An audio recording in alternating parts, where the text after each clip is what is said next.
देखिए बेटा, इन YDSE let A and B are two slates as shown.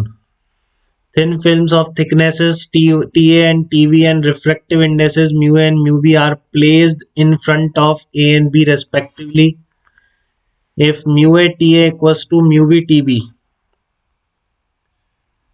if mu A TA equals to mu B TB and TB is greater than TA, then which side pattern will shift? तो ये fringe pattern किस side shift होगा, मतलब central maxima ऊपर भागेगा या नीचे भागेगा, ये पूछ रहा है आपसे। ठीक है, तो आपको वही करना है। क्या आपको पता है, अभी निकाला, d sine theta will be equals to mu a minus one into t a minus mu b minus one into t b. ठीक है ना, तो अगर ये थीटा ग्रेटर देन जीरो आएगा तो अपवर्ड हो जाएगा, लेस देन जीरो आएगा तो डाउनवर्ड हो जाएगा। Mu a t a mu b t b cut जाएगा, इक्वल है, तो क्या बन जाएगा, minus t a plus t b बन जाएगा। अब चाहो तो ये ध्यान रख लो, रखो तो, अब और क्या, mu one minus one into, नहीं तो निकाल देंगे, निकालने में भी टाइम नहीं लगेगा आपको। ठीक है ना, दोनों तरफ स्लैब रख दो। अब एक तरफ हटा दोगे तो आप उसमें टीवी जीरो डाल दोगे, तो सिंगल स्लैब का भी आपको याद रह जाएगा।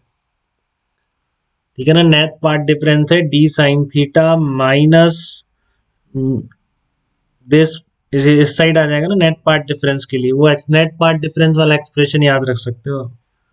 तो फिर उसको आप जीरो पुट कर दोगे तो सेंट्रल मैक्सिमा की पोजीशन के लिए एक्सप्रेशन बनेगा। अब T V is greater than T A भी दे रखा है, तो ग्रेटर देन जीरो आ गया। इसका मतलब क्या, शिफ्ट टूवर्ड्स ए और इन अपवर्ड डायरेक्शन। ठीक है, क्लियर है बेटा, कर लेंगे सब, दिक्कत तो नहीं किसी को। आपको तो साइन थीटा देखना है, ग्रेटर देन जीरो जा रहा है कि लेस देन जीरो की तरफ जा रहा है। थीटा को ऊपर मानते हुए, ग्रेटर देन जीरो जा रहा है तो ऊपर की तरफ, लेस देन जीरो जा रहा है तो नीचे की तरफ।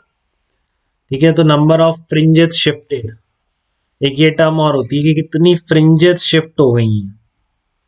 कितना शिफ्ट हुआ, आपसे पूछे फ्रिंज पैटर्न कितना शिफ्ट हो गया है, तो आपको बताना है सेंट्रल मैक्सिमा कहाँ पहुंच गया, वो पॉइंट से कितनी दूर पहुंच गया है, वो है आपका शिफ्ट इन फ्रिंज पैटर्न।